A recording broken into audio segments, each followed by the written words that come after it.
Hello everyone, this is Nitasha Trivedi. Welcome to all on our YouTube channel that is Easy Learning 247. और guys जैसा कि आपको पता है कि हमारा CUET का जो एग्ज़ाम है वो अभी होने वाला है।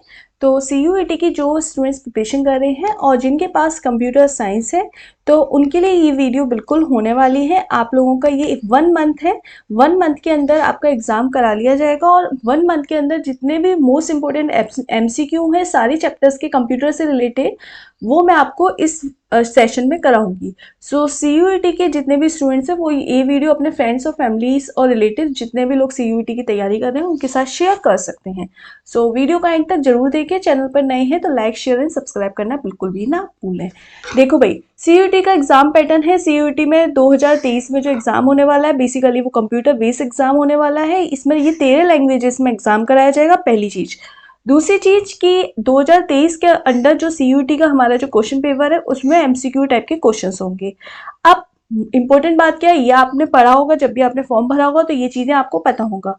उसके अलावा अब हमारे यहाँ पे पूछे जाएंगे 4 सेक्शंस। पहला सेक्शन है जो 13 लैंग्वेजेस है और आपको एक लैंग्वेज उसमें से चूज करनी है, Hindi English as per your choice.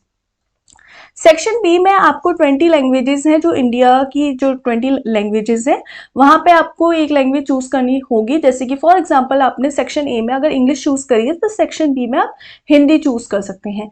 अब सेक्शन 1B, ये 1 सेक्शन 3 सेक्शन में डिवाइड है। सेक्शन हमारा 1, सेक्शन 2, सेक्शन 3। सेक्शन 1 जो है वो लैंग्वेज का टेस्ट है जिसमें कि आपको 2 लैंग्वेजेस के क्वेश्चंस पूछे जाएंगे, जैसे हिंदी एंड इंग्लिश या इंग्लिश एंड हिंदी, जो भी आप चूज करते हैं वो। सेक्शन 2 में आपको 27 डोमेन सब्जेक्ट्स हैं, जो भी आप सब्जेक्ट चूज करेंगे। जैसे कि मैं एज अ कंप्यूटर टीचर हूं तो मैं कंप्यूटर साइंस के स्टूडेंट्स के लिए टारगेट कर रही हूँ। तो आपने जैसे सपोज कंप्यूटर चुना, हिंदी चुना, इंग्लिश चुना, फिजिक्स चुना, जिसमें भी आप अपनी आगे जाके ग्रेजुएशन या जो भी कोर्स करना चाहते हैं वो आप चूज करेंगे। तो सेक्शन 2 आपने चूज करा कंप्यूटर फॉर एग्जाम्पल। उसके बाद सेक्शन 3 जो जनरल टेस्ट है जिसमें कि आप अपना जनरल टेस्ट देंगे, ठीक है। ये सभी के लिए एज पर कॉमन है। उसके बाद आपका जो सेक्शन ए है, यहाँ पर सेक्शन 2 में जो आपने सब्जेक्ट चूज करा है उसमें सेक्शन ए, सेक्शन 3 सेक्शन में डिवाइड है, याद रखना। Section 1, 2 and 3। 1 में लैंग्वेज टेस्ट हो गया। अब 2 के अंदर जो भी आपने सब्जेक्ट चूज करा है उसमें सेक्शन 2 के अंदर हमारे 2 पार्ट होंगे, A एंड B। जैसे कि सेक्शन 1 में था 2 part A and B। A में भी आपको लैंग्वेज चूज करनी है, B में, दोनों में 2 डिफरेंट लैंग्वेज है, जैसे Hindi and English, English and Hindi. अब सेक्शन 2 में आप जो भी सब्जेक्ट चूज करेंगे उसमें क्या होगा, आपका 2 पार्ट होंगे, A और B, ठीक है। अब जो पार्ट A है वो कंप्यूटर साइंस, और हम लोगों का आपको पता है 11th और 12th में CBSE के अकॉर्डिंग 2 सब्जेक्ट्स होते हैं, एक होता है कंप्यूटर साइंस, एक होता है IP, इंफॉर्मेशन प्रैक्टिसेस। ये 2 सब्जेक्ट्स अभी तक रिसेंट चल रहे हैं। किसी स्कूल्स में CS पढ़ाया जाता है, किसी में IP। दोनों में कुछ चीजें कॉमन है, कुछ चैप्टर्स डिफरेंट है। तो जो सेक्शन A है वो दोनों के लिए ही कॉमन है, जिसमें कि आपके दोनों के लिए कॉमन क्यों है, क्योंकि दोनों के सिलेबस में ये चैप्टर्स कॉमन है। जैसे कि आपके exception and file handling in Python, database concepts, SQL और कंप्यूटर नेटवर्क, ये पोर्शन का पार्ट सेक्शन ए में होगा। अब सेक्शन जो बी है उसमें सेक्शन बी में 2 पार्ट हैं, B1 और B2। अब B1 पार्ट किसको सेलेक्ट करना है, B1 पार्ट कंप्यूटर साइंस के स्टूडेंट्स को सेलेक्ट करना है, और जो पार्ट B2 है वो सेलेक्ट करना है IP के स्टूडेंट को। यानी अगर आप कंप्यूटर साइंस आपने 11th-12th में पढ़ा है और कंप्यूटर साइंस को आप एज अ सब्जेक्ट लेते हैं, यानी कंप्यूटर साइंस अगर आपके पास 11th-12th में कंप्यूटर साइंस था तो आप B1 चूज करेंगे, और आपके पास 11th-12th में आपने IP पढ़ा था तो आप B2 चूज करेंगे। पर A जो सेक्शन है वो कॉमन है। अब B1 पार्ट में क्या है, same exception and file handling, Python, stack, queue, searching, sorting. उसके बाद हमारा जो डेटाबेस है, अंडरस्टैंडिंग डेटाबेस, SQL, मतलब डेटाबेस और SQL वाला चैप्टर, कंप्यूटर नेटवर्क, ये हम B1 में देंगे। उसके बाद जिनके पास IP है वो लोग, उन लोगों के लिए ये वाला सेक्शन है, database, SQL, data handling in pandas, data handling using pandas, matplotlib और इंट्रोडक्शन एंड कंप्यूटर नेटवर्क, ठीक है, यहाँ पे, और societal impact and data communication, ये वाला। यानी आप ये चीज समझिए कि यहाँ पर आपको सेक्शन 1 में लैंग्वेज का टेस्ट देना है। सेक्शन 2 में आपको अपना पार्ट चूज करना है। ए वाला पार्ट कॉमन है, बी वाले में आप अपने कंप्यूटर साइंस वाले हैं तो B1 चूज करेंगे, इंफॉर्मेशन प्रैक्टिसेस वाले हैं तो B2 चूज करेंगे, और ये एज अ सिलेबस दिया हुआ है।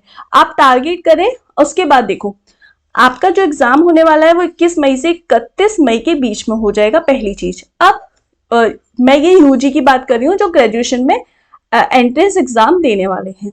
अब हम लोगों के पास अभी 1 महीना है। मैंने ये क्लासेस थोड़ा लेट स्टार्ट किया, आई नो, लेकिन मुझे, क्योंकि मेरे जो इस चैनल पे आप देख सकते हैं सारे चैप्टर्स की थ्योरीज पढ़ी हुई हैं। एसक्यूएल आपको पढ़नी है, डेटाबेस पढ़ना है, आपको नेटवर्किंग पढ़ना है, पाइथन पढ़ना है, आपको HTML पढ़ना है, यानी कुछ भी आपको पढ़ना है तो सबकी थ्योरी पढ़ी दी हुई है ऑलरेडी। अब वो मैंने कभी केवी के नाम से पढ़ाया है, कभी आपको CBSE के नेम से पढ़ाया है। आपको प्लेलिस्ट में चाहे वो KVS PGT की कंप्यूटर साइंस हो, चाहे आपको DSSB की प्लेलिस्ट मिले, लेकिन जो थ्योरी है वो मोस्टली मैंने NCERT को फॉलो करके बनाई है, तो आप वहां से पढ़ सकते हैं।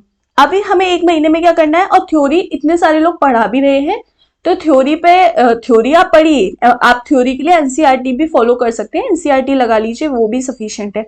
अब बात आती है, मैक्सिमम लोगों को ये लगता है कि मैम क्वेश्चन किस तरीके से आएंगे। मेरे पास जो मेल आ रहे थे और जो कमेंट आ रहे थे वो यही आ रहे थे कि क्वेश्चंस में बहुत सारे लोगों को प्रॉब्लम आ रही थी, ये नहीं समझ पा रहा था हम क्वेश्चंस कैसे करें। तो आज से मैं क्या करूंगी, आपको 1 महीने के अंदर जितने भी क्वेश्चंस आपके CUET के अंदर आ सकते हैं, मैक्सिमम से मैक्सिमम वो कराने की कोशिश करूंगी, और आपको 1000 प्लस क्वेश्चंस दूंगी CS और IP दोनों के। यानी पहले दोनों के लिए जो कॉमन होगा सेक्शन A, जिसमें कि हमारा CS और IP दोनों के लिए कॉमन है, फिर दोनों का अलग अलग भी करा दूंगी। तो 1 महीने के अंदर हम CUET का कंप्लीट कोर्स कर लेंगे। वीडियो अच्छा लगा है तो लाइक, शेयर एंड सब्सक्राइब बिल्कुल करना ना भूलें, और अपने फ्रेंड्स और फैमिली, रिलेटिव सबके साथ ये वीडियो शेयर करें, जिससे कि ज्यादा से ज्यादा लोग इस एग्जाम का बेनिफिट उठा सके, इस वीडियो का बेनिफिट उठा सके और एग्जाम को क्रैक कर पाए। तो वीडियो को आप शेयर करें अपने फ्रेंड्स, फैमिली सभी के साथ, और जितने ज्यादा लोगों के साथ शेयर करेंगे आप लोग अपना टारगेट जल्दी से जल्दी अचीव करेंगे।